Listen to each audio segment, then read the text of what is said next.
ये बेसिकली बहुत सारे टॉपिक्स का कॉम्बिनेशन है। इसमें कई टॉपिक्स आएंगे जिनको हम बहुत डिटेल में नहीं पढ़ेंगे। जैसे हल्का सा आपको पढ़ना पड़ेगा इसमें एक्सपेंशन भी, बाइनोमियल एक्सपेंशन आएगा, इसमें लॉगरिथम आएगा थोड़ा सा, ठीक है ना, क्वाड्रेटिक इक्वेशन आएगा, स्ट्रेट लाइन आएगा, ठीक है, इस तरह डिफरेंशिएशन, इंटीग्रेशन। तो सबसे ज्यादा डिटेल में जो हम पढ़ेंगे पूरे बेसिक मैथ्स के अंदर वो होगा डिफरेंशिएशन और इंटीग्रेशन। बाकी सारे टॉपिक्स जैसे क्वाड्रेटिक इक्वेशन है उसमें थोड़ा बहुत बस हम आइडिया देखेंगे किस तरह से रूट्स निकाले जाते हैं, जो कि आपको थोड़ा बहुत पहले से आता भी होगा। फिर स्ट्रेट लाइन जैसे चैप्टर आएगा तो उसमें बस हम देखेंगे कि इक्वेशन स्ट्रेट लाइन की कैसे लिखते हैं, ठीक है ना, क्योंकि हमारे काम सिर्फ वही चीज आती है। इन्हें डिटेल में पढ़ा जाएगा जब आप मैथ्स की क्लासेस करोगे, क्योंकि सारे टॉपिक मैथ्स के हैं। तो बेसिक मैथ्स पहले हमें इसलिए पढ़ाना पड़ जाता है कि किसी को अगर थोड़ा बहुत आइडिया नहीं हो, जैसे कि एक चीज मैंने देखा कई बच्चों को नहीं आती है, cos 120 cos 150 की वैल्यू निकालना, ठीक है, तो ये हम यहाँ पे पढ़ेंगे। अब ट्रिगोनोमेट्री पूरा तो हम नहीं पढ़ सकते क्योंकि खुद में वो एक अथाह चैप्टर है, ठीक है, बहुत ही ज्यादा बड़ा है। तो बेसिक मैथ्स एक तरह से टूल का काम करेगा ताकि आप अपनी फिजिक्स को पढ़ सको, जो कि स्टार्ट होगी काइनेमेटिक्स, ठीक है। तो स्टार्ट करते हैं। सबसे पहले बेसिक मैथ्स में जो हम पढ़ रहे हैं वो है एरिया और पेरीमीटर, ठीक है।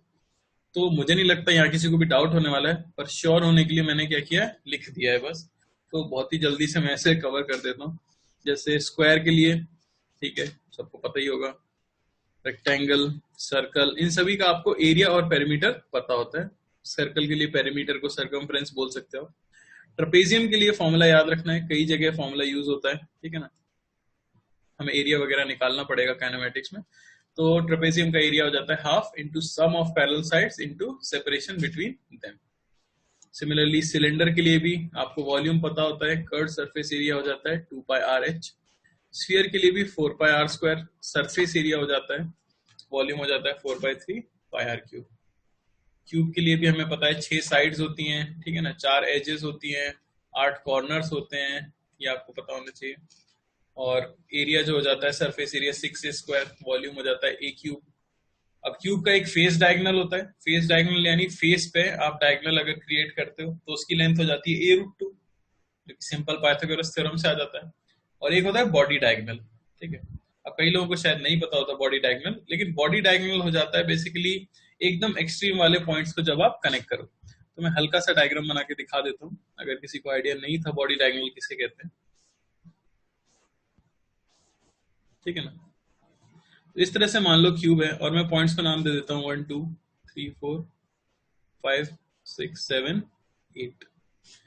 यहाँ पे अगर आप देखो, अगर मैं 8 को 6 से कनेक्ट करूं तो एक डायगोनल बनता है, लेकिन ये डायगोनल कौन सा है, फेस डायगोनल है।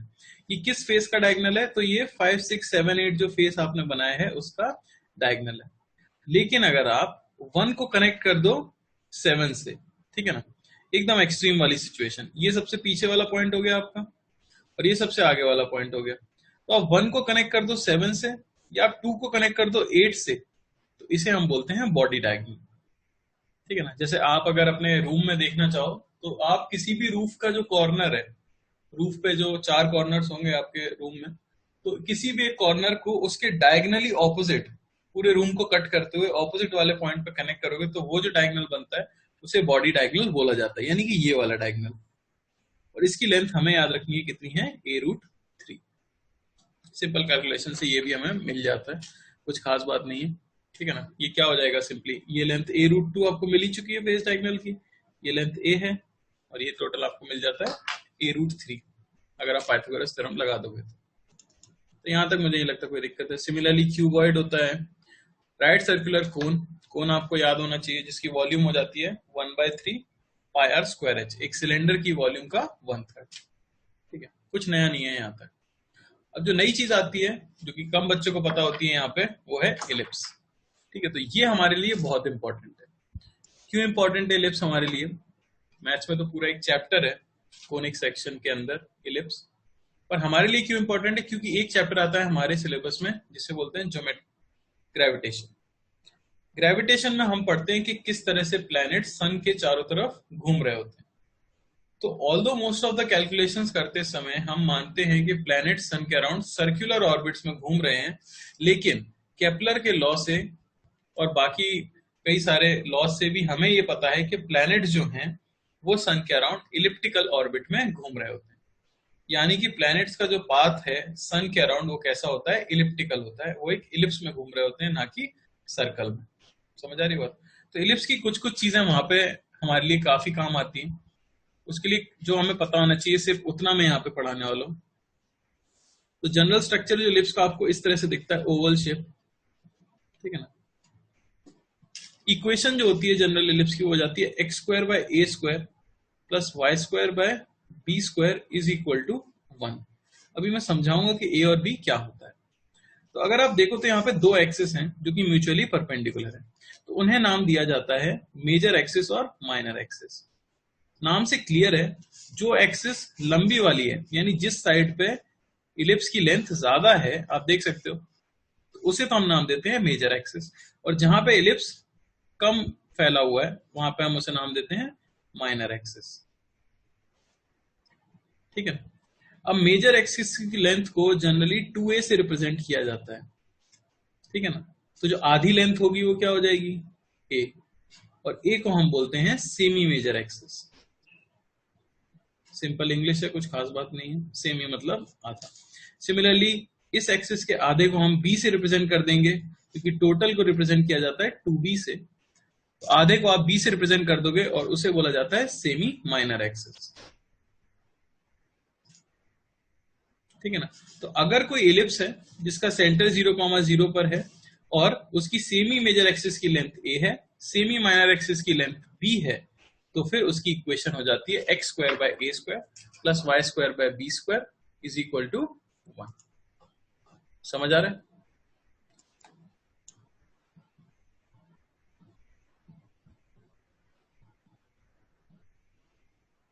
ठीक है ना। आगे देख लेते हैं और क्या क्या है इसके अंदर। इलिप्स के अंदर आपको और चीजें भी पता होनी चाहिए, जैसे इलिप्स के पास दो फोकस होते हैं। जैसे सर्कल के पास एक सेंटर होता है, वैसे इलिप्स के पास भी एक सेंटर होता है, लेकिन उसके पास क्या होते हैं, दो फोकस होते हैं।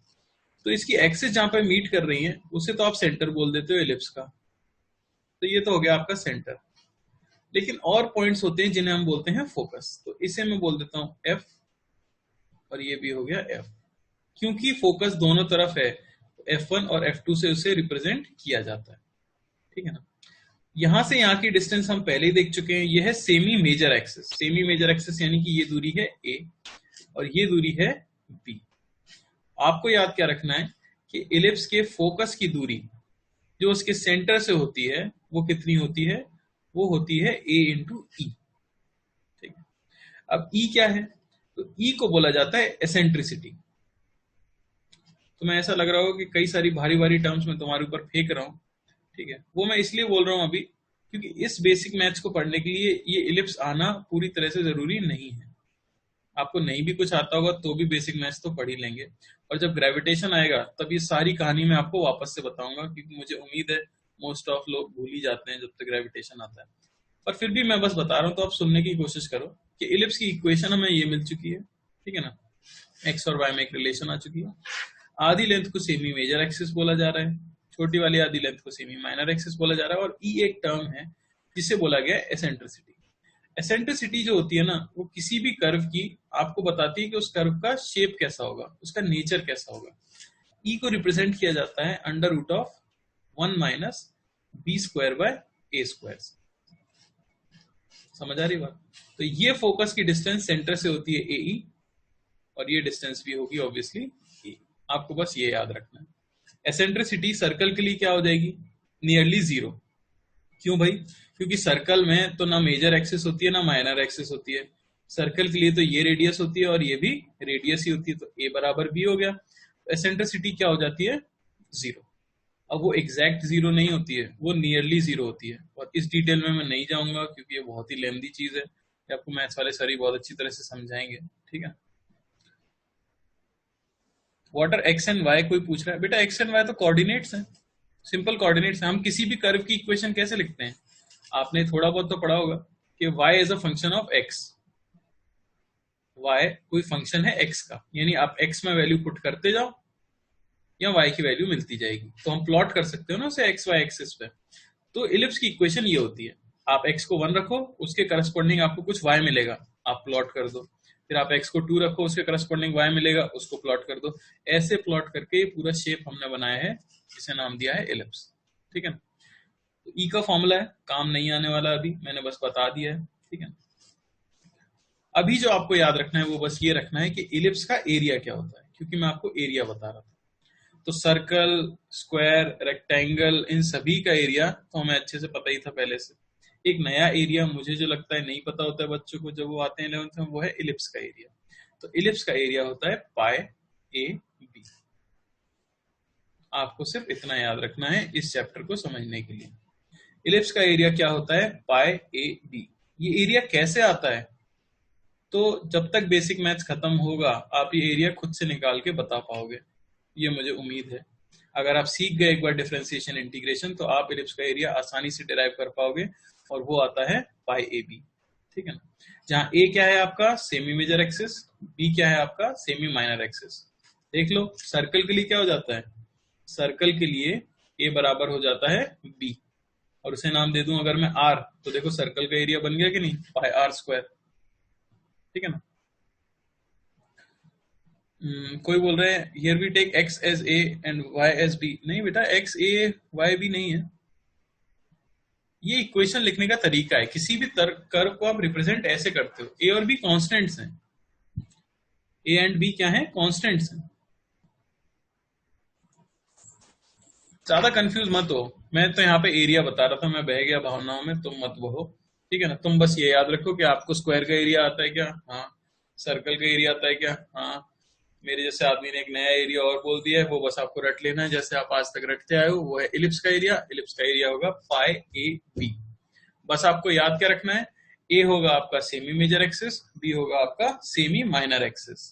ठीक है। और इलिप्स की इक्वेशन इस तरह से लिखी होगी।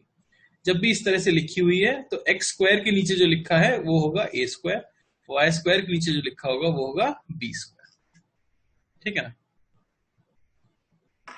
समझ आया?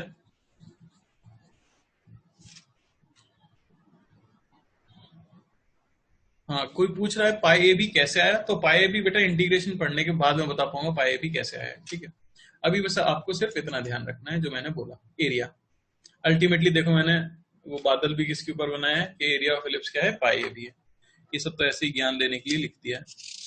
हाँ, हमारे लिए इंपॉर्टेंट है इलिप्स, क्यों? क्योंकि प्लैनेट्स रिवॉल्व करते हैं अराउंड सन इन इलिप्टिकल ऑर्बिट्स। तो बेसिक मैथ्स का पहला पार्ट लगभग हमारा क्या हो चुका है? खत्म, जो था मेंसुरेशन, एरिया।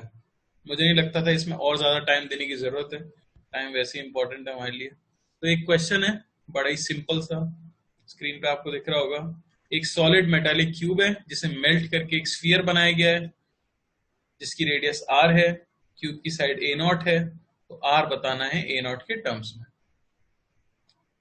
हाँ ईशान, तुम पूछ रहे हो बेसिक मैथ्स में हम बेसिक कैलकुलस करेंगे क्या? डिफरेंशिएशन ऑलमोस्ट पूरा पढ़ लेंगे हम। ठीक है ना।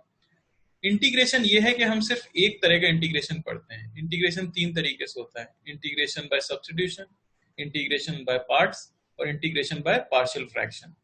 हमारे सिलेबस में सिर्फ होता है इंटीग्रेशन बाय सब्स्टिट्यूशन। तो इंटीग्रेशन का एक ही पार्ट हम पढ़ते हैं, बाकी सब आप 12th में पढ़ोगे, ऑलमोस्ट एंड में, 12th के एंड में जब आएगा कैलकुलस मैथ्स के अंदर। ठीक है। हमारे लिए सफिशिएंट है बहुत, और काफी यूज भी आएगा। तब तक ये बड़ा ही सिंपल सा क्वेश्चन कर दो। एक सिंपल सा क्यूब है, ठीक है ना, जिसको मेल्ट करके क्या बना दिया आपने? एक स्फीयर बना दिया है। आपको उसकी रेडियस और उसकी साइड के बीच में रिलेशन बताना है। सब समझ गए होंगे मेल्ट करने से क्या चीज नहीं बदलेगी? शेप बदल जाएगा, सब कुछ बदल जाएगा। मेल्ट करने से वॉल्यूम नहीं बदलेगी। तो वॉल्यूम ऑफ क्यूब इक्वल होना चाहिए वॉल्यूम ऑफ स्फीयर। ठीक है। क्वेश्चन करने में ही शर्म आ रही है, इतना इजी क्वेश्चन है, पर इस पे यही क्वेश्चन बन सकता था। वॉल्यूम हो जाएगी 4/3 पाई आर क्यूब। ठीक है ना। इक्वेट कर देंगे, रिलेशन मिल गई। सिमिलरली और भी क्वेश्चंस हैं इसमें, जैसे सॉलिड स्फीयर रेडियस आर का है, मेल्ट किया गया है to form a t units thick square plate, find its size. आपको प्लेट का साइज बताना है। ठीक है। एक सॉलिड स्फीयर था जिसे मेल्ट करके आपने एक स्क्वायर प्लेट बनाई है जिसकी थिकनेस है टी, तो बताओ उसकी साइड कितनी होगी, साइज ऑफ प्लेट क्या होगा। सभी लोग सेकंड क्वेश्चन करो जल्दी से, फर्स्ट क्वेश्चन तो बड़ा ही सिंपल सा था, सेकंड क्वेश्चन क्या आएगा।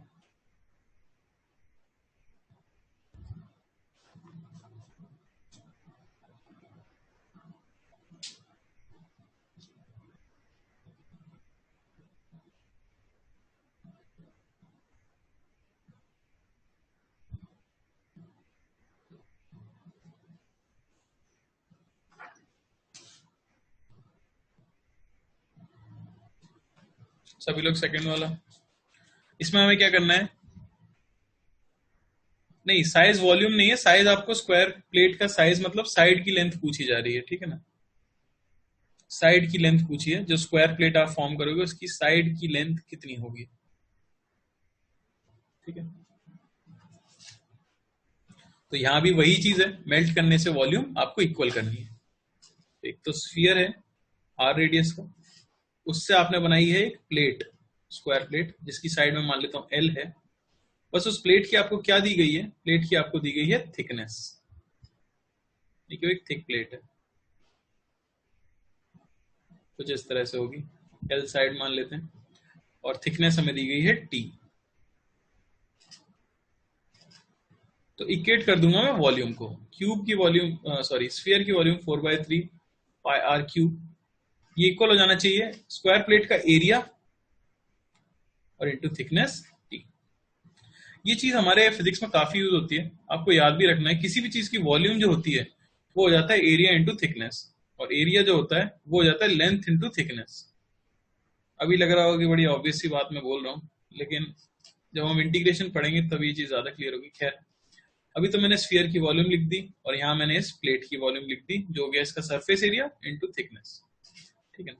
यहाँ से हमें एल की वैल्यू मिल जाएगी, वो हो जाएगा 4/3 पाई आर क्यूब बाई टी की पावर 1/2। सिंपल सा क्वेश्चन था। ऐसी जबरदस्ती मैंने एक थर्ड क्वेश्चन भी दिया है, बड़ी आसानी से बता सकते हो, जल्दी से बता दो ताकि ये टॉपिक खत्म हो जाए। मेनली मेरा मकसद था ये टॉपिक बताते समय आपको एलिप्स का एरिया बताना, वो है रेक्टेंगुलर वायर फ्रेम है ए इंटू बी का, उससे एक सर्कल बनाया है, उसकी रेडियस बतानी है। वायर फ्रेम है, श्रेष्ठ तुम बता रहे हो ए बी बाय पाई,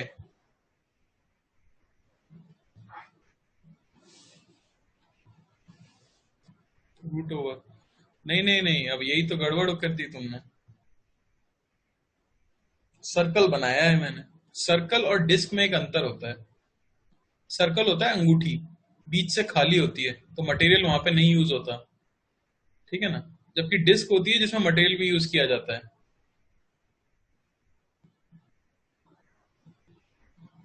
बिल्कुल सही है। सभी लोग ए बी बाय पाई क्यों दे रहे हैं, आप लोग कंफ्यूज हो गए, हे भगवान ये कोई गलत आंसर कैसे दे सकता है।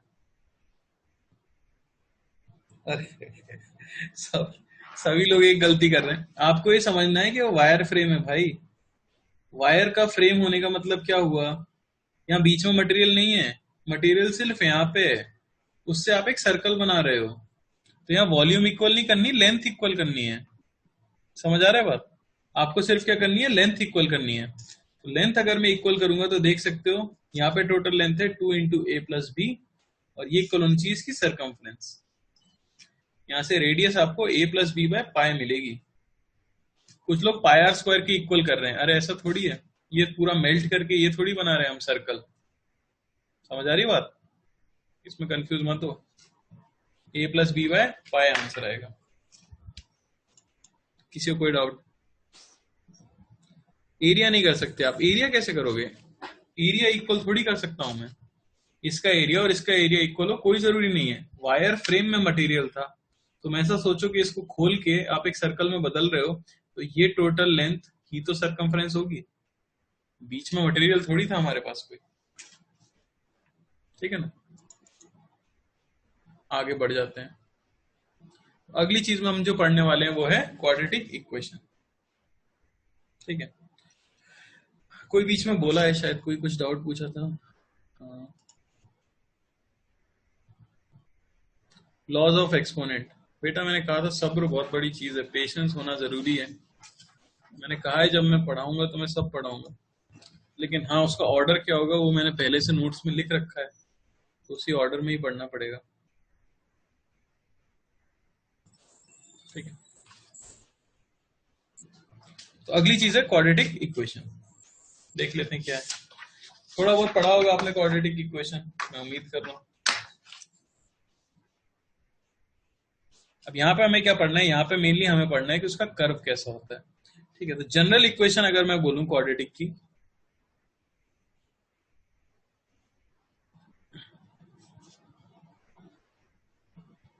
तो जनरल आपको पता है, जनरल कोई भी क्वाड्रेटिक इक्वेशन आप बता सकते हो, a x square plus b x plus c is equal to 0, इसे हम कह देते हैं क्वाड्रेटिक इक्वेशन। हाँ बिल्कुल बना सकते हो आप, टेंजेंट्स बना सकते हो एलिप्स में। मैं कह रहा हूँ ना, कोनिक सेक्शन एक पूरा टॉपिक है जिससे जेई के अंदर एटलीस्ट 30 मार्क्स के क्वेश्चंस आते हैं, पर वो 12th में मैथ्स में पढ़ाया जाएगा। ठीक है ना, अभी नहीं पढ़ा सकता मैं कोनिक सेक्शन, वैसे भी मैथ्स का टीचर नहीं। ठीक है, थोड़ा सा आपको पेशेंस रखना पड़ेगा। हमारे लिए सिर्फ उतना ही था, इलिप्स का आपको एरिया याद रखना था और कुछ नहीं था। ठीक है, सिमिलरली छोटा सा टॉपिक क्वाड्रेटिक इक्वेशन में बता देता हूँ। तो जनरल इक्वेशन हो जाती है a x square plus b x plus c is equal to 0। अब यहाँ पे आप एक्स पुट करोगे तो जरूरी नहीं है कि 0 आए। तो अगर मैं फंक्शन बोलूं तो फंक्शन है basically y a x square plus b x plus c. इस तरह से अगर कोई चीज लिखी हो, इसका मतलब आप समझ जाओ, उसका मतलब ये होता है कि मैं एक्स की वैल्यूज पुट करता जाऊं और वाई को देखता जाऊं, और उन्हें मैं एक्स वाई एक्सिस पे प्लॉट कर लूं, तो मुझे उसका ग्राफ मिल जाएगा। ये आपकी वाई एक्सिस है, ये एक्स एक्सिस है। मान लो आपने एक्स को 1 पुट किया और वाई की वैल्यू आपको 2 मिल गई, तो आप 2,1 को क्या कर दो, प्लॉट कर दो। ऐसे ही हम प्लॉट करते चलते हैं तो देखा जाता है कि किसी भी क्वाड्रेटिक इक्वेशन का जो ग्राफ होता है वो आपको क्या मिलता है, इस तरह का मिलता है, और इसे हम नाम देते हैं पैराबोला। ठीक है ना, तो इस कर्व को बोला जाता है पैराबोला।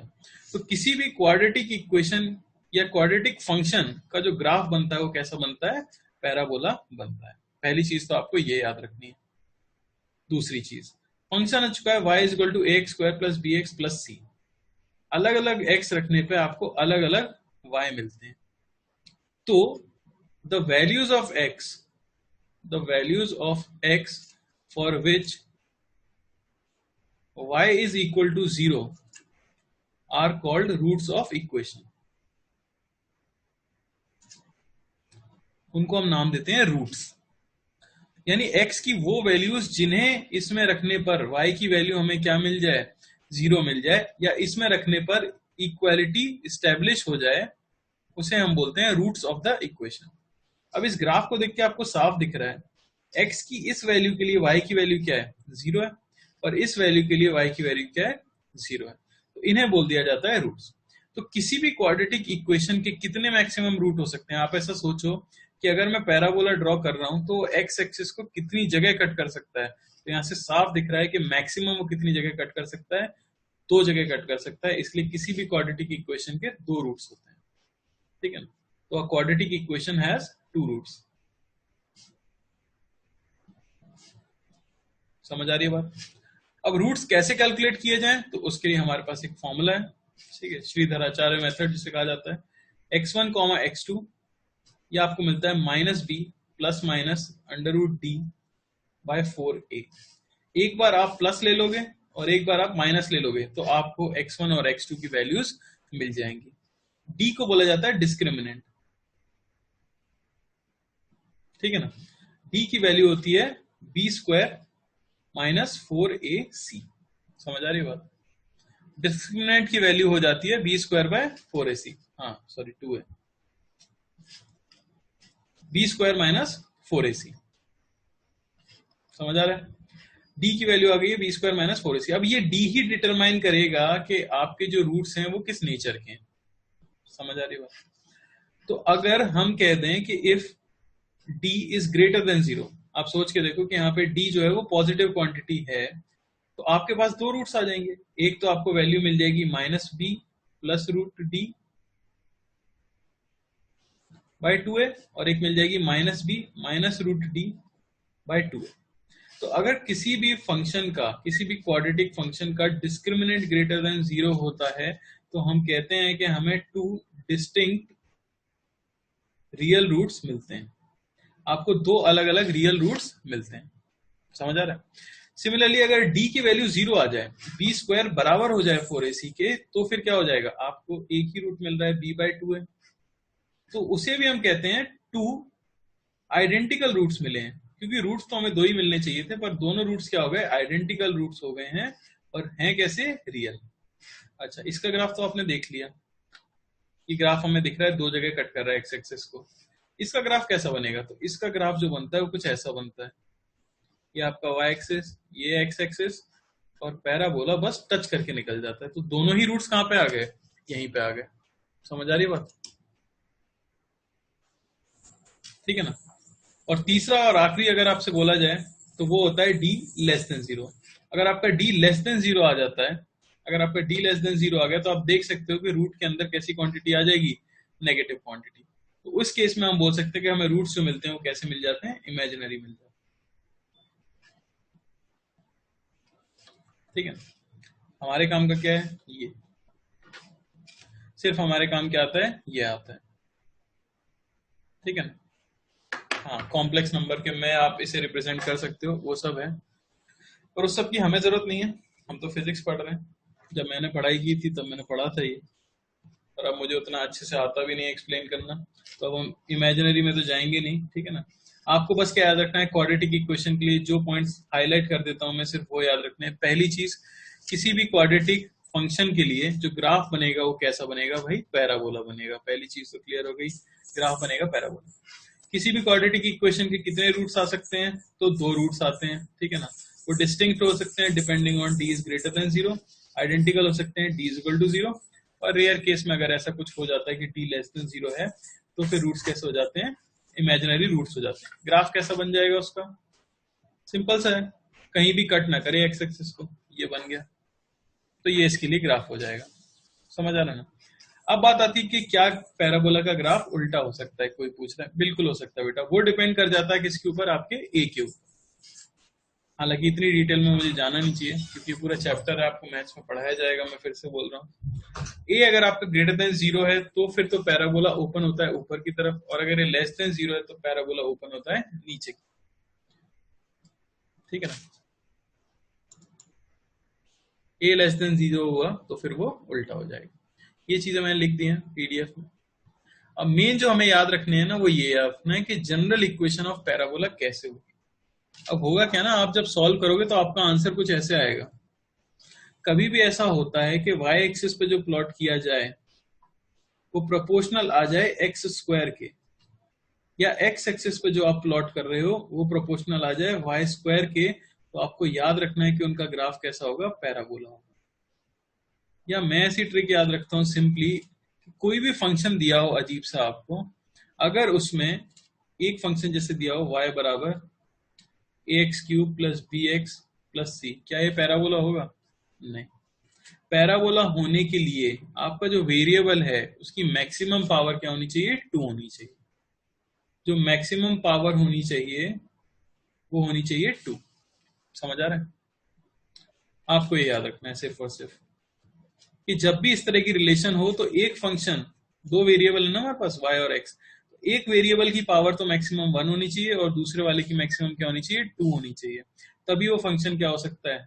एक पैराबोला फॉर्म कर सकता है। जैसे मैं बोलूँ y is equal to x square, क्या ये पैराबोला है? हाँ।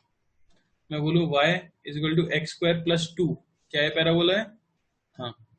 y is equal to x square plus 4x, क्या ये पैराबोला है? हाँ। हमें मतलब नहीं है आगे क्या है पीछे क्या है। ठीक है ना? आपको सिर्फ क्या याद रखना है कि पावर क्या होनी चाहिए? 2 होनी चाहिए।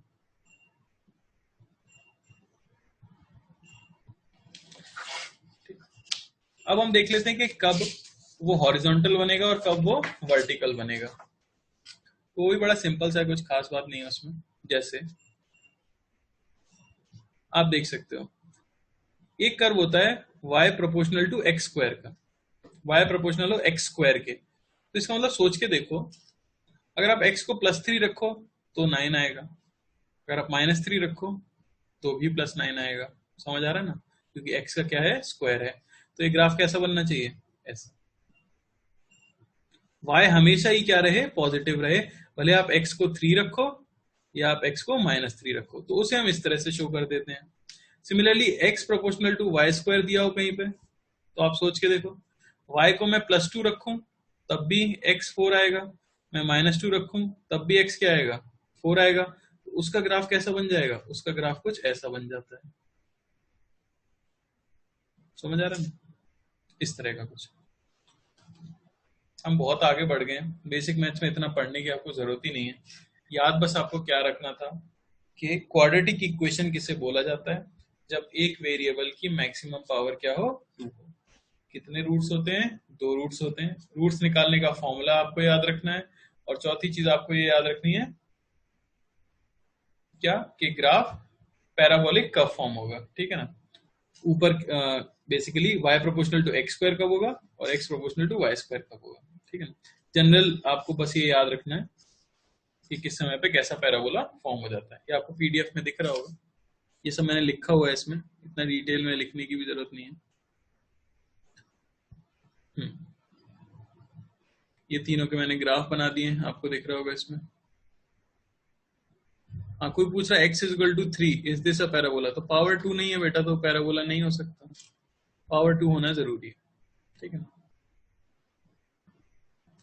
हाँ, कुछ पॉइंट्स यहाँ पे लिखे हैं, स्क्रीन पे दिख रहे होंगे। अब parabola extends from negative infinity to positive infinity, ठीक है, पर थोड़ा सा उसका हिस्सा हम बनाते हैं, ठीक है ना।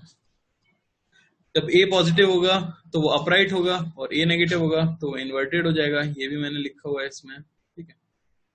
खैर, अब सिंपल क्वेश्चंस कर लेते हैं जो है फॉर्मूले पे बेस्ड। आपको बताना है रूट्स क्या होंगे इक्वेशन के, ठीक है। जल्दी से बता दो।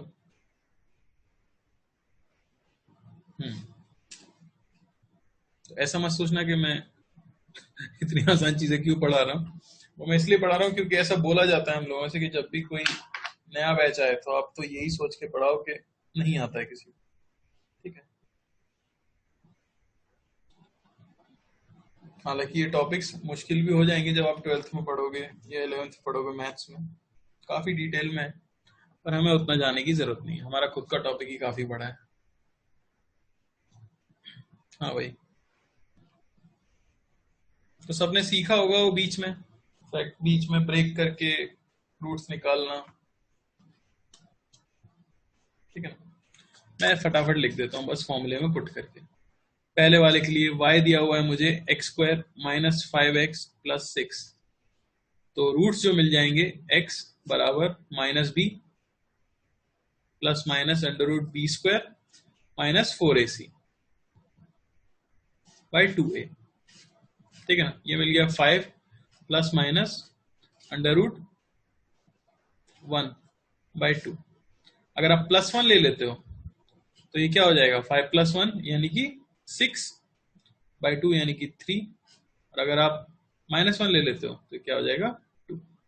एक्स की आपको वैल्यूज मिल चुकी हैं, क्या क्या, 3 और 2, ठीक है ना। एक्स के 2 रूट्स हैं, 3 और 2, 3 और 2 पुट करने पे इसकी वैल्यू 0 आ जाएगी।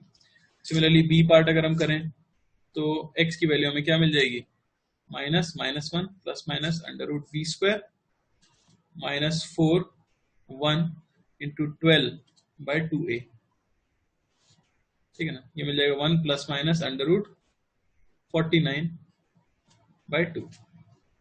यानी 1 ±7/2। एक बार प्लस ले लो, अगर आप प्लस लेते हो तो 4, और अगर आप माइनस लेते हो तो -3, 4 -3 आ जाएगा, ठीक है। तो ज्यादा टाइम पास नहीं करेंगे, आप घर पे चाहो तो प्रैक्टिस कर लेना, आगे बढ़ जाते हैं। किसी को डाउट है क्वाड्रेटिक इक्वेशन में, कोई कुछ पूछना चाहता है तो अभी पूछ ले।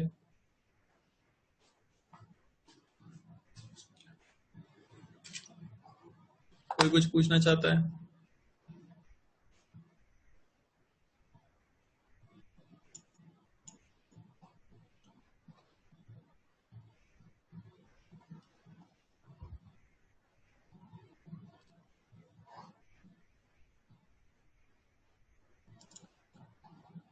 हाँ बोलो भाई।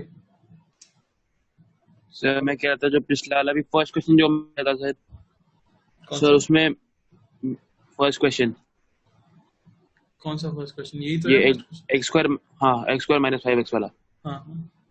हाँ तो सर उसमें मैं कह रहा था सर, मैंने मिडिल टर्म स्प्लिटिंग से किया तो सर पहले तो मैंने सर -5 को -3x और -2x करके ब्रेक कर लिया, हाँ और वही फिर तो से आंसर आया दूसरी बार बेटा। जब किया, फिर हाँ कर रहा था, फिर से मेरे दिमाग में आया कि सर इसको तो हम 6x -x से भी तो कर सकते हैं 6x ब्रेक। माइनस एक्स, तो -5 कैसे हाँ आएगा फिर यहाँ से पे? आंसर नहीं आया, तो 6x -x तो मतलब -6x + x। -6x प्लस से फिर यहाँ पे -6 आना चाहिए था, यहाँ पे +6 है। अच्छा। बेटा रूट्स तो दो ही होंगे, इसलिए मैं कह रहा हूँ अगर आपको वो नहीं समझ आ रहा, हाँ बिल्कुल कर सकते, ये सब डाउट्स मत पूछो। कोई एक स्ट्रेट लाइन।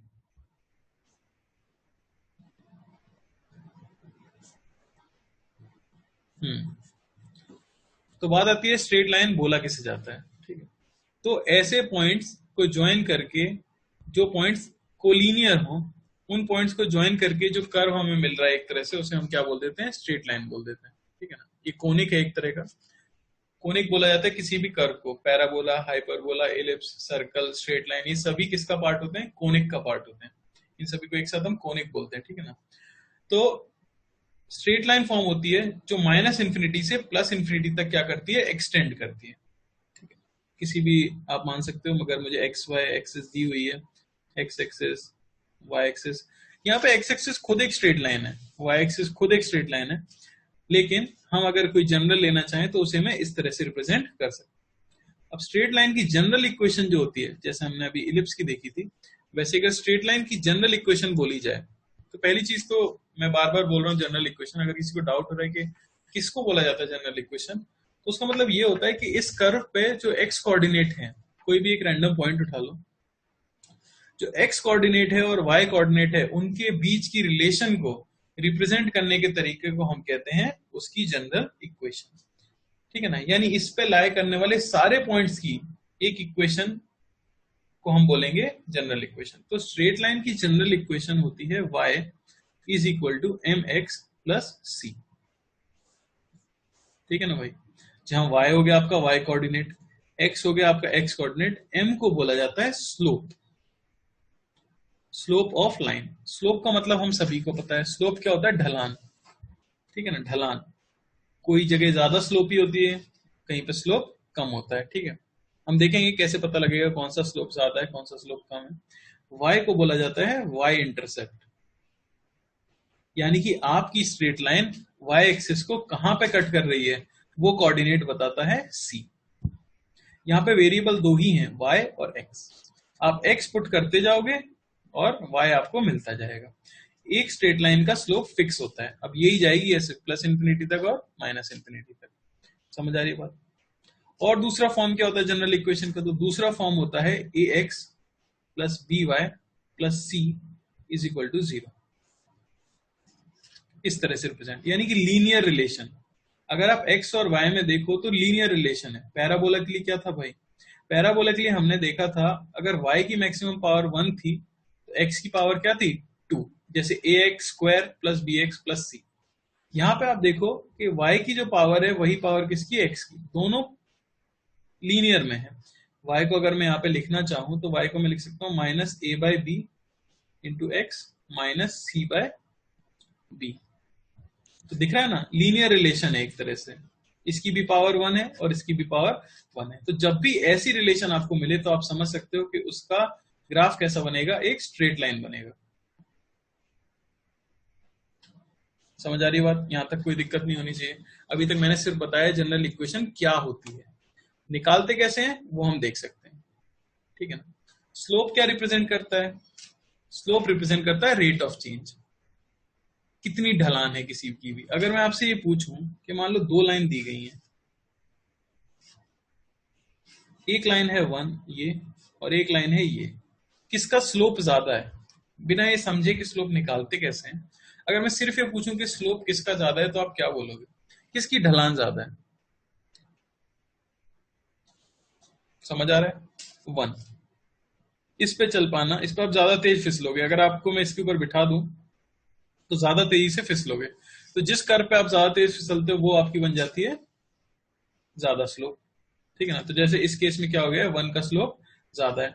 सिमिलरली अगर मैं इसमें पूछ लूं, इस तरह से दो लाइंस दे दी गई हैं, मान लो ये 2 है, ये 1 है, यहाँ पे भी हमें साफ दिख रहा है कि 1 का स्लोप क्या है, ज्यादा है।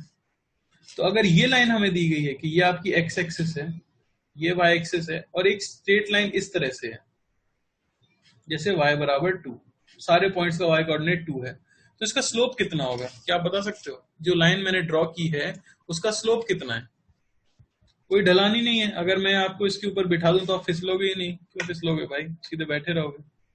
तो इसे हम बोलते हैं स्लोप, ठीक है ना। तो जनरल मीनिंग स्लोप का समझ आना चाहिए। वो बताता है कि rate of change of y with respect to x, y बदलने के साथ x किस रेट से बदल रहा है, या x बदलने के साथ y किस रेट से बदल रहा है।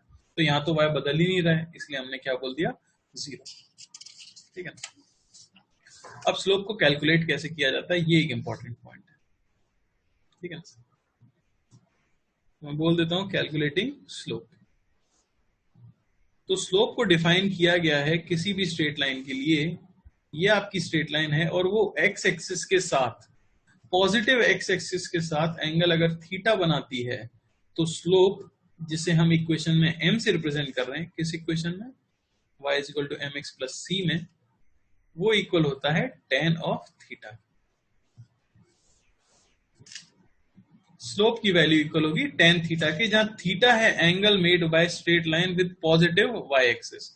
अगर थीटा एक्यूट हो, यानी लेस देन 90 डिग्री हो, तो स्लोप आपका कैसा होगा, positive. If theta is obtuse, यानी कि 90 डिग्री से बड़ा हो, जैसे कि ये आपको नापना पॉजिटिव एक्स एक्सिस से ही है, तो ये हो गया आपका थीटा। ऑब्ट्यूज होगा तो स्लोप आपका कैसा हो जाएगा, नेगेटिव।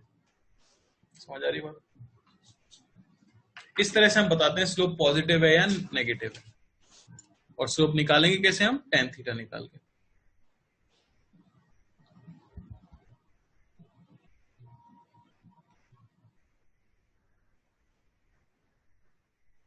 नहीं नहीं, फिर किसी ने गलती कर दी।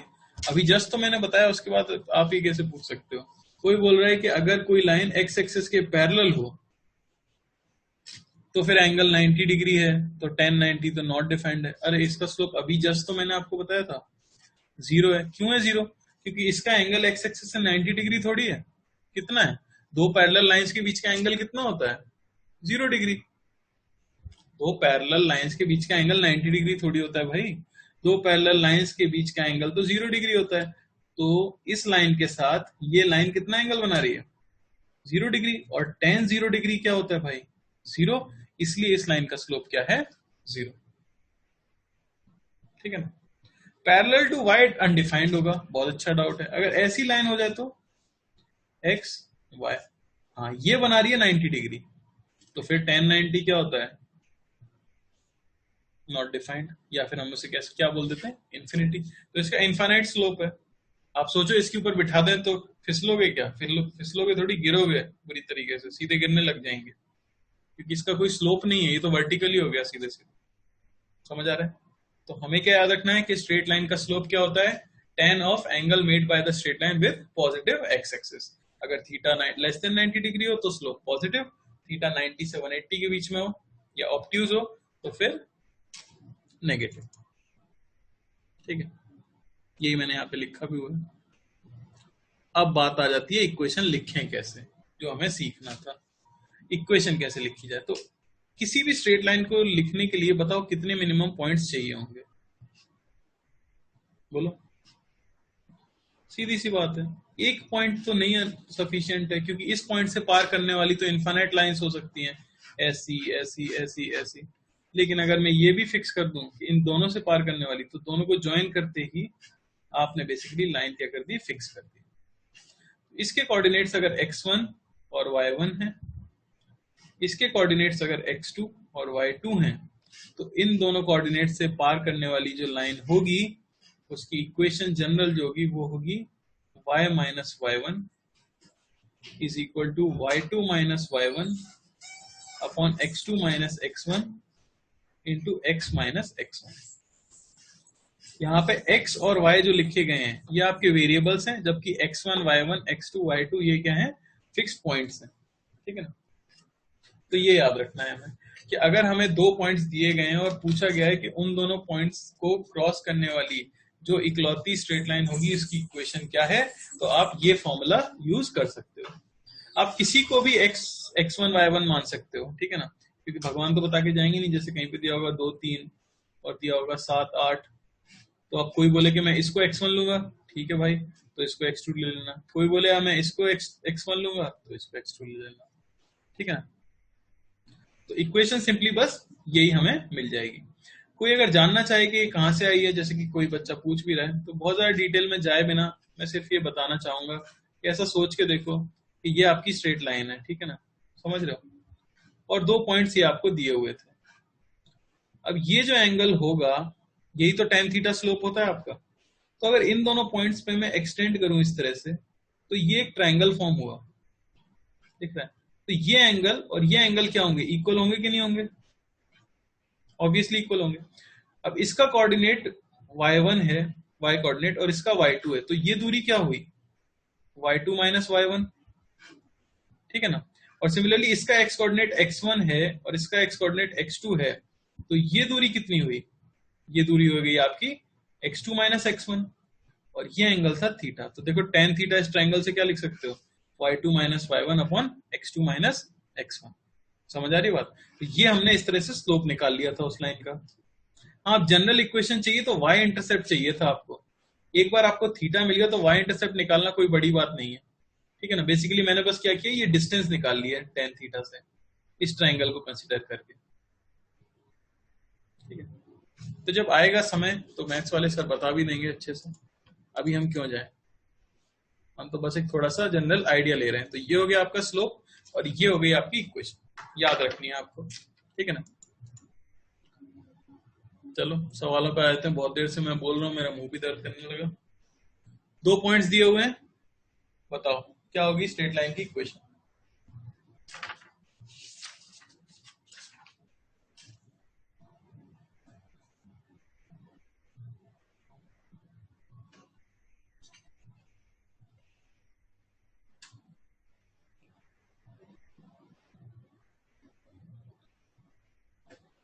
ठीक है, एक मैं करके बता देता हूँ अगर आपको दिक्कत हो रही है।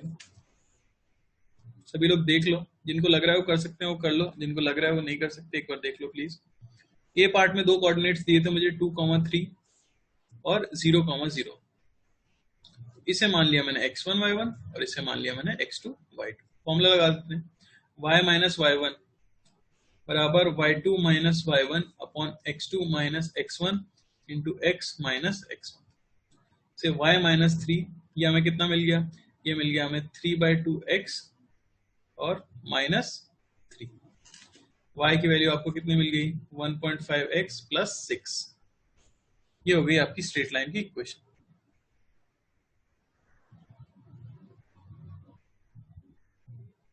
अरे मैं कुछ गलती कर दी है, सॉरी 0, ये तो खत्म ही हो गया। तो हमें क्या मिली 1.5x, y बराबर 3/2x। ये आपकी हो चुकी है स्ट्रेट लाइन की इक्वेशन। आप x पुट करते जाओ, आपको क्या मिलता जाएगा, y मिलता जाएगा। क्या किसी को कोई डाउट है कैसे हुआ?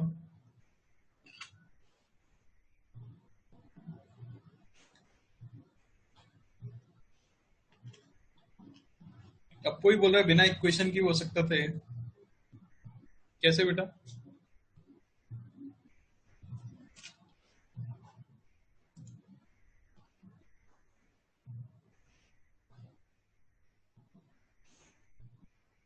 हेलो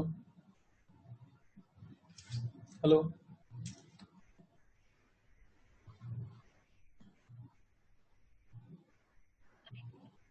हेलो, तो मेरी आवाज आ रही बेटा अटक रही है, हाँ बोलो। है? यहाँ पे 0,0 था, तो हम लोग इसका कर सकते हैं कि ट्राई कर सकते हैं। वो बस अच्छा हाँ दूसरे पॉइंट में लिखना था कि हाँ, सही है सही है, क्योंकि एक ओरिजिन दिया होता है इसलिए आपने लिख लिया। इंटरसेप्ट भी तो शुरू ही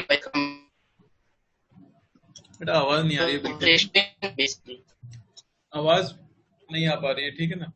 ठीक है, तुमने जो बोला मैं समझ गया थोड़ा बहुत कि ओरिजिन एक पॉइंट दिया हुआ है इसलिए हमने लिख लिया। लिख सकते हो बिल्कुल, तो शायद सारे नहीं लिख पाओगे। बी वाले का जैसे क्या आएगा, बी के लिए मैं लिख सकता हूँ y माइनस 0, ठीक है ना, is equal to y2 minus y1, ठीक है ना, यानी 1 minus 0 upon x2 minus x1, 1 minus 2 x minus x1। यहाँ से y हमें मिल गया है कितना, माइनस x प्लस 2, या y is equal to minus x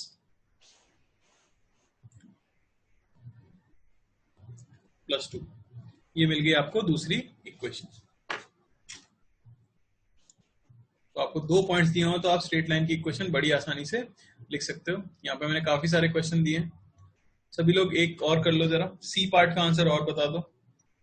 C part और कर लेते हैं, क्या आती है इक्वेशन देखो।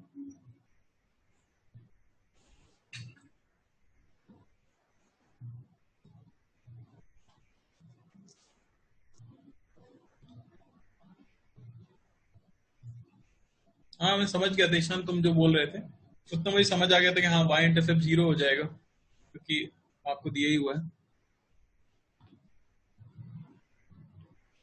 ठीक है, सी पार्ट ट्राई करो जल्दी से, सी पार्ट का आंसर क्या आएगा।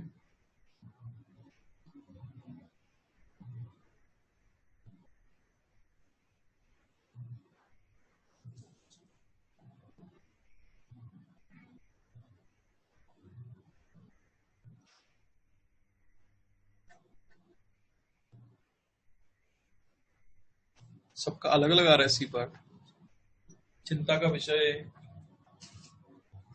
सबका अलग नहीं आना चाहिए, सबका सेम आना चाहिए। सी पार्ट में -1, 2 है और 1, -2 है। ये हो गया मेरा x1, ये y1, x2 ये y2। तो y माइनस y1 बराबर y2 minus y1 upon x2 minus x1 और x माइनस x1। यहाँ से y हमें एक मिल जाएगा, ये हो गया -4, y2 -2 तो -2x, -2 प्लस 2 गायब हो गया, तो y is equal to -2x हमारा आंसर होना चाहिए। ठीक है ना, जिन भी लोगों का आ गया है काफी अच्छी बात है, मतलब आप समझ गए, कोई बड़ी चीज नहीं है, हमें बस एक फॉर्मूला याद रखना है, उसको पुट करके हम आंसर निकाल सकते हैं। क्या मैं आगे बढ़ जाऊं या और क्वेश्चन करना चाहते हो उसके ऊपर, स्ट्रेट लाइन के ऊपर और क्वेश्चन, या आगे बढ़ सकते हैं।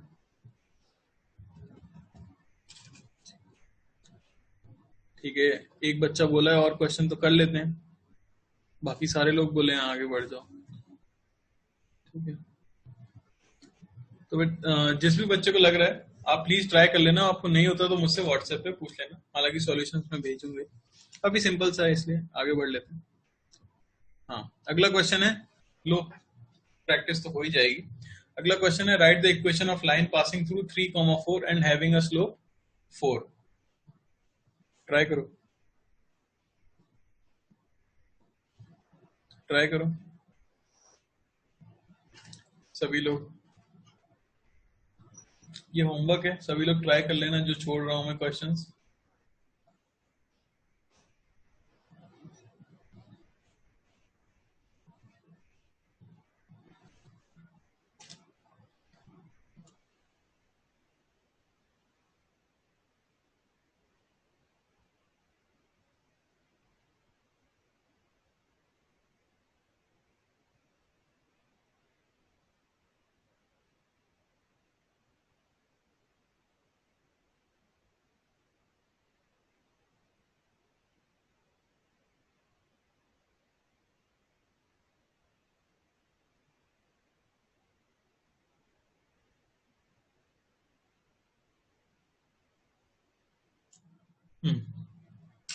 तो ये और ज्यादा सिंपल क्वेश्चन है, इसमें आपको क्या दे दिया है, एक पॉइंट दे दिया है, इससे पार हो रहा है, एंड स्लोप दे दिया है 4। मैं जनरल इक्वेशन मान लेता हूं, क्या होती है, mx प्लस सी, तो y is equal to m दिया हुआ है। अब हमको सी तो नहीं पता है, पर हमें ये पता है कि ये पॉइंट इस पे लाई कर रहा है, यानी ये सेटिस्फाई करना चाहिए। पुट कर दो, y है 4, x कितना है 3 प्लस सी, यहाँ से c की वैल्यू कितनी आ गई -8। तो फाइनली आपकी इक्वेशन क्या हो गई, y is equal to 4x minus 8। समझ आया? क्या करते हैं हम जनरल इक्वेशन मान लेते हैं y is equal to mx plus c. m हमें दिया ही हुआ है तो c निकालना बस रह गया। c निकालने के लिए आप बस क्या करो, x की जगह और y की जगह उस पॉइंट को सेटिस्फाई करा दो, क्योंकि वो उस लाइन पे लाए कर ही रहा है। ठीक है, इस तरह के कई क्वेश्चन मैंने दिए हैं, ये आपको नीचे दिख रहा होगा, A B C D part हैं इसमें, तो सभी लोग डी पार्ट सॉल्व कर लो, बाकी होमवर्क में हो जाएगा। डी पार्ट सॉल्व कर लो। आपको इक्वेशन बतानी है जिसका स्लोप दिया हुआ है और एक पॉइंट दिया हुआ है।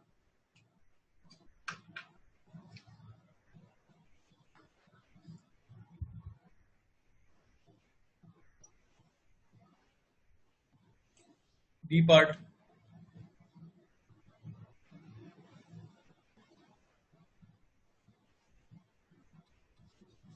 फिर से कुछ लोगों का गलत आ रहा है, प्लीज आराम से करो, सही करो। पर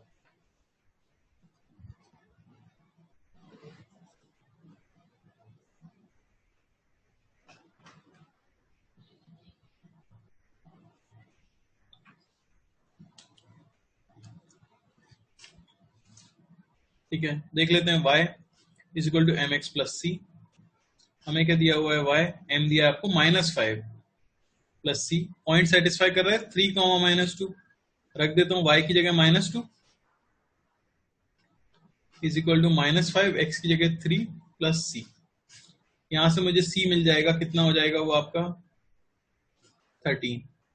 तो इक्वेशन हो गई y is equal to -5x plus 13। किसी को कोई डाउट? डी करने को मैंने बोला था, कोई अभी पूछ रहा है बी करना है डी। ठीक है, हो जाएगा, सिंपल क्वेश्चन है। ठीक है ना, सॉल्यूशन मैं आप लोगों को भेज ही दूंगा, अगर डाउट होता है तो आप पूछ सकते हैं। यहाँ पे नेचर बताना है। एक और टाइम पास क्वेश्चन है हमारे पास। एक्स एक्सिस दी गई है, वाई एक्सिस दी गई है, आपको बताना है लाइनों के नाम दिए गए, किसका स्लोप पॉजिटिव है, किसका स्लोप नेगेटिव है। ठीक है ना,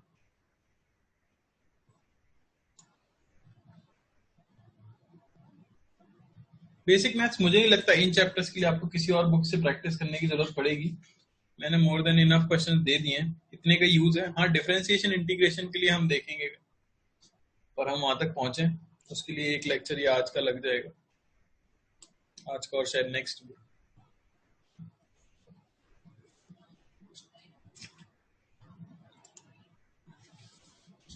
तो आपको देख के पता लग रहा होगा फर्स्ट में एंगल कैसा है, एक्यूट, तो फर्स्ट है पॉजिटिव।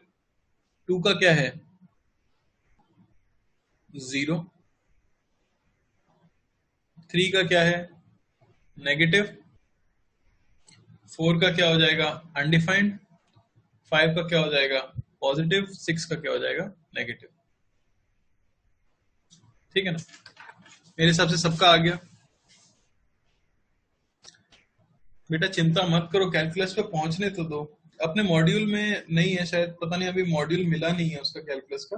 अगर मिलता है तो मैं आप लोगों को सेंड कर दूंगा। ठीक है, बाकी अगर आपको प्रैक्टिस करना है तो मेरे हिसाब से शायद डीसी पांडे के ऑब्जेक्टिव में आपको मिल जाएगा। तो ये सिंपल क्वेश्चन था जहां आपको बताना था नेचर। अब ये एक और फॉर्मूला है जो आपको याद रखना है, जो है shortest distance between a point and a line. तो अगर आपको एक लाइन दी गई है और एक पॉइंट दिया गया है और पूछा जाए कि उस पॉइंट से उस लाइन की शॉर्टेस्ट डिस्टेंस क्या होगी, यानी कि उस पर परपेंडिकुलर ड्रॉप किया जाए उसकी लेंथ क्या होगी, तो वो हम इस फॉर्मूले से निकाल सकते हैं। ठीक है, ऐसा सोच के देखो, ये आपका पॉइंट है x1, y1 और ये आपकी लाइन है। अब इस पॉइंट से लाइन की दूरियां तो अलग अलग है, हर पॉइंट की दूरी अलग है, दिख रहा है आपको। यहाँ वाला पॉइंट इतनी दूर है, यहाँ वाला पॉइंट इतनी दूर है। पूछा जाए लाइन से परपेंडिकुलर डिस्टेंस क्या होगी, वही तो होगी आपकी शॉर्टेस्ट डिस्टेंस, d। तो उसके लिए हम याद रखते हैं d का फॉर्मूला जाता है, इक्वेशन में आप x1 y1 रख दो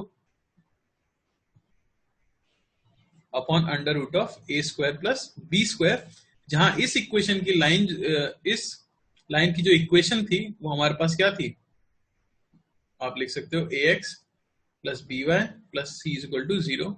ये इस स्ट्रेट लाइन की इक्वेशन थी।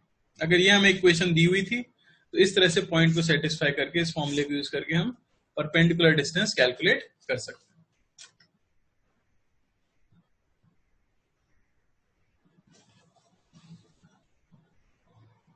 बेटा ये सब फॉर्मूले फिजिक्स के किसी चैप्टर में नहीं आने वाले हैं।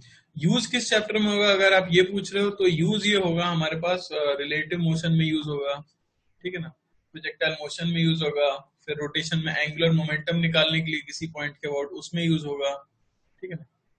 तो ये सब तो काफी कुछ है। और फिर अगर कोई मुझसे पूछा कि डिराइव कैसे हुआ, तो फिर मैं वही बताऊंगा आपको कि ये मैथ्स में कराया जाएगा। मैं अभी मैथ्स पढ़ाने की कोशिश नहीं कर रहा हूँ, ठीक है ना। यूज इसका कहाँ है मैं आपको बता दे रहा हूँ। रोटेशन में हमें एंगुलर मोमेंटम निकालना होता है जहां हमें शॉर्टेस्ट डिस्टेंस चाहिए होती है, पार्टिकल अगर स्ट्रेट लाइन पे मूव कर रहा है तो उसमें हम ये फॉर्मूला यूज करते हैं। तो उस समय अगर मैं अभी नहीं बताऊंगा तो उस समय बच्चा बोल देगा कि आपने ये तो कभी बताया नहीं। मैंने अभी फॉर्मूला बता दिया है, डिराइव कहाँ से होगा वो स्ट्रेट लाइन चैप्टर में मैथ्स में आपको करा दिया जाएगा, ठीक है। एक क्वेश्चन कर लेते हैं फटाफट, ए पार्ट ट्राई कर लो जल्दी से।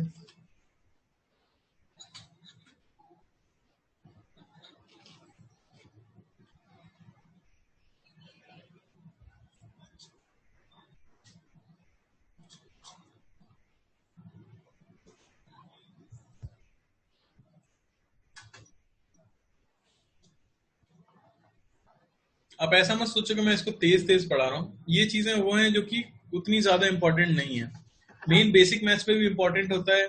एक तो डिफरेंशिएशन हमें कैसे सीख करते हैं, एप्लीकेशन ऑफ डेरिवेटिव डिफरेंशिएशन को यूज कैसे करते हैं, और तीसरा होता है इंटीग्रेशन कैसे करते हैं, इंटीग्रेशन से एरिया कैसे कैलकुलेट करते हैं। इन चीजों पर हम बहुत ज्यादा फोकस करेंगे, यहाँ तो बस फॉर्मूले यूज कर रहे हैं। ए पार्ट का आंसर 3 लोगों ने दिया है और तीनों ने अलग अलग दिया है, जो भी काफी आश्चर्य की बात है। 10/3, 7/5, 9/5, 3 आंसर आ चुके हैं। एक फॉर्मूला है हमारे पास। बात है आपको इक्वेशन को कन्वर्ट करना पड़ेगा ax + by + c = 0 के फॉर्म में। सिर्फ इतना सा काम आपको करना है।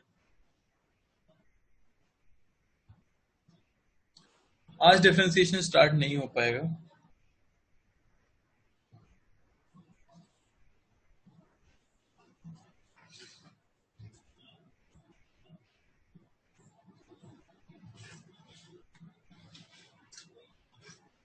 अब 7/√13, 7/√10, काफी सारे अलग अलग आंसर्स आ गए हैं, तो एक में करके दिखाई देता हूँ। तो पॉइंट है आपका 2,3 और y दिया हुआ है आपको 3x + 4। तो y को उधर ले जाता हूं मैं, तो ये हो जाएगा 3x - y + 4 = 0। तो आपका a क्या हो गया 3, b क्या हो गया -1 और c क्या हो गया 4। पुट कर देते हैं। डिस्टेंस जो आ जाएगी वो आ जाएगी 3 इंटू एक्स की जगह हमें रखना है 2, माइनस y की जगह हमें रखना है 3 + 4 अपॉन √(a² + b²। यानी नीचे तो √10 आ रहा है और ऊपर आ गया हमारे पास 6, 7। तो 7/√10 जो है आंसर। क्यों सभी लोगों का अलग आया मुझे नहीं पता है। 7/√10 होना चाहिए था, हो गया होगा शायद। एक और कर लेते हैं, सी पार्ट कर लो सभी लोग। सी पार्ट, बाकी बचे हुए पार्ट आप घर पे ट्राई कर सकते हो। सी पार्ट, सी का आंसर क्या होगा?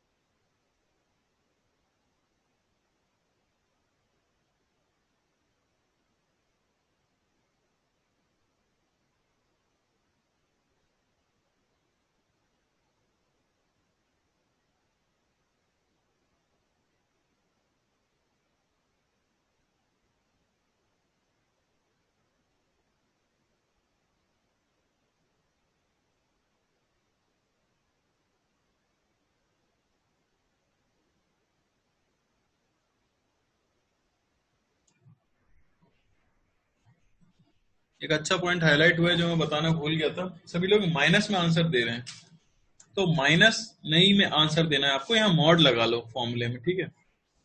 यानी आंसर तो पॉजिटिव ही होगा। आप परपेंडिकुलर डिस्टेंस बता रहे हो, डिस्टेंस नेगेटिव नहीं हो सकती। तो इक्वेशन है y 3x - 1 इसे मैं लिख सकता हूँ 3x minus y minus 1 is equal to 0। Distance क्या हो जाएगी 3x की जगह -2 माइनस वाई की जगह -2 -1 upon under root of a square plus b square. तो नीचे तो आ गया √10 और ऊपर हमें क्या मिल जाएगा -6 +2 -4 -5। तो -5/√10 हमारा आंसर आया, पर आंसर हम क्या देंगे 5/√10, जो कि हो जाएगी आपकी शॉर्टेस्ट डिस्टेंस। यहाँ पे मॉड रहेगा। क्या किसी को कोई डाउट है? तो स्ट्रेट लाइन में आपने क्या सीखा? स्ट्रेट लाइन में आपने सीखा कि अगर आपको 2 पॉइंट्स दिए हों तो आप स्ट्रेट लाइन की इक्वेशन कैसे लिखोगे। दूसरी चीज आपने सीखी कि अगर आपको 1 पॉइंट दिया हो और स्लोप दिया हो तो आप स्ट्रेट लाइन की इक्वेशन कैसे लिखोगे। और तीसरा पॉइंट आपने सीखा कि अगर हमें एक पॉइंट दिया हो और उसकी परपेंडिकुलर डिस्टेंस एक स्ट्रेट लाइन से पूछी हो तो वो हम कैसे कैलकुलेट करेंगे। क्या ये सभी को क्लियर है या किसी को डाउट है किसी पार्ट में? इन तीनों में से सिर्फ ये 3 चीजें अगर मैं बोलूं, क्या किसी को कोई डाउट है? यहाँ पे प्रैक्टिस के लिए मैंने ढेर सारे क्वेश्चन लिख दिए।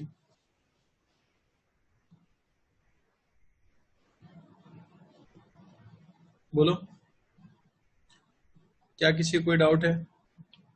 नहीं, फॉर्मूला याद नहीं है? फॉर्मूला याद कर लो, फॉर्मूला याद हो जाएंगे, करने पड़ेंगे फॉर्मूले तो याद। ठीक है, तो यहाँ पे हमें एक और चीज पता है कि अगर x और y के बीच की रिलेशन कैसी होगी, लीनियर, यानी पावर क्या होगी 1, तो फिर कर्व कैसा होगा, स्ट्रेट लाइन होगा। इसके बाद एक पॉइंट और आपको याद रखना है, जो है अलग अलग कर्व्स, सिर्फ कर्व के नाम याद रखनी है यहाँ पे। ठीक है, अगर आपको लीनियर रिलेशन दी गई हो,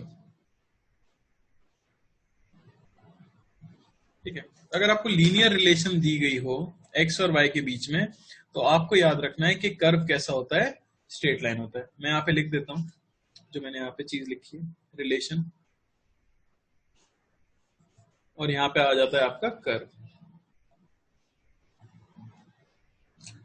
बेटा फॉर्म ग्रुप में तो मैं पूरे नोट्स ही भेजूंगा ना, परेशान क्यों हो रहे हो? वो सब तो मिल ही जाएगा, वो सब तो ग्रुप में भेजते ही हूँ मैं हर बार, वीडियो का लिंक भी भेजते हैं और ये भी भेजते हैं। तो पहली रिलेशन देखो जरा, पहली रिलेशन है कि y अगर लीनियर रिलेशन में हो x के साथ, तो फिर तो कर्व क्या होगा, स्ट्रेट लाइन। ये तो हमने जस्ट देख लिया। और आज आपने क्या पढ़ा है? और आपने पढ़ा है कि y प्रोपोर्शनल हो x स्क्वायर के या x प्रोपोर्शनल हो y स्क्वायर के, तो कर्व आपका क्या बनेगा, कर्व आपका पैराबोला बनेगा, क्योंकि उसे हम क्वाड्रेटिक रिलेशन बोलेंगे। ठीक है, तो कर्व कैसा बन जाता है, पैराबोला बन जाता है। तीसरा आपको याद रखना है सर्कल के लिए, अगर ऐसा कुछ फॉर्म हो x square plus y square बराबर कुछ कांस्टेंट का स्क्वायर, या फिर x माइनस कोई एक कांस्टेंट का स्क्वायर प्लस y माइनस किसी दूसरे कांस्टेंट का स्क्वायर बराबर किसी तीसरे कांस्टेंट का स्क्वायर, तो वो रिप्रेजेंट करता है एक सर्कल को। समझ आ रही बात? समझ आ रही है बात? ये अगर इस तरह की इक्वेशन आपको फॉर्म करके दी गई है कहीं पे, जो कि आपको तब मिलेंगी जब हम 11th क्लास आदि पढ़ चुके होंगे, तब तक आप काफी कुछ सीख जाओगे, तो इतना बड़ा पॉइंट नहीं लगेगा। आपको बस क्या याद रखना है कि इस तरह की अगर रिलेशन कहीं पे है तो वो क्या रिप्रेजेंट कर देता है, एक सर्कल को रिप्रेजेंट कर देता है, जिसका सेंटर कहाँ होता है, A, B पे होता है। बस इंफॉर्मेशन के लिए मैंने लिखा है। चौथा, ये काफी ज्यादा जगह दिखेगा आपको, एक्स वाई बराबर कांस्टेंट। ऐसी कोई सिचुएशन आ जाए, जैसे कहीं इक्वेशन आ जाए आपके पास फाइनली एक्स वाई बराबर 3, एक्स वाई बराबर 4, एक्स वाई बराबर 1, तो वो रिप्रेजेंट करता है एक हाइपरबोला। ठीक है ना? ये सारे कोनिक सेक्शन नाम के चैप्टर में आपको पढ़ाए जाएंगे मैथ्स में। तो वो क्या रिप्रेजेंट करेगा, एक हाइपरबोला। याद रखना, x इंटू वाई कॉन्स्टेंट जैसी इक्वेशन आ जाती है तो वो रिप्रेजेंट कर देता है क्या, एक हाइपरबोला। इलिप्स के लिए हम देख ही चुके हैं, x square by a square plus y square by b square is equal to 1। ठीक है ना? हाइपरबोला का जनरल फॉर्मूला भी मैंने लिख दिया, हालांकि इसे पढ़ने की जरूरत नहीं। क्या आप ये रिलेशन याद रख सकते हो? एक्स अगर लीनियर है वाई के साथ तो स्ट्रेट लाइन, स्क्वायर अगर आ गया है तो फिर पैराबोला, और तीसरा ये आपको मेनली याद रखना है, एक्स वाई बराबर कांस्टेंट अगर आ गया है तो हाइपरबोला। ठीक है ना? हाइपरबोला का एग्जांपल कोई पूछ रहा है तो मुझे पता नहीं है, क्या आपने आइडियल गैस इक्वेशन सुना है कभी? Ideal gas, Boyle's law, Charles law, ये सब सुना है? हाँ, तो अगर मैं बॉयल्स लॉ की बात करूं तो उसमें आता है पीवी बराबर कांस्टेंट, ठीक है ना, टेम्परेचर कांस्टेंट होगा, ठीक है ना। पीवी बराबर कांस्टेंट अगर होगा तो ऐसा सोचो, आप ग्राफ किसका बनाते हो, यहाँ वॉल्यूम एक्सिस पे लेते हो वी, और इस एक्सिस पे आप क्या लेते हो, पी, प्रेशर, ठीक है ना। तो अगर आप पीवी बराबर कांस्टेंट का ग्राफ बनाना चाह रहे हो, जो कि किस में हो जाता है, कांस्टेंट टेम्परेचर आइसोथर्मल प्रोसेस के लिए, पीवी बराबर कांस्टेंट, वाई एक्सिस पे मैंने पी लिया है, एक्स एक्सिस पे मैंने वी लिया है, कुछ भी आएगा, पीवी बराबर एनआरटी कह देते हैं।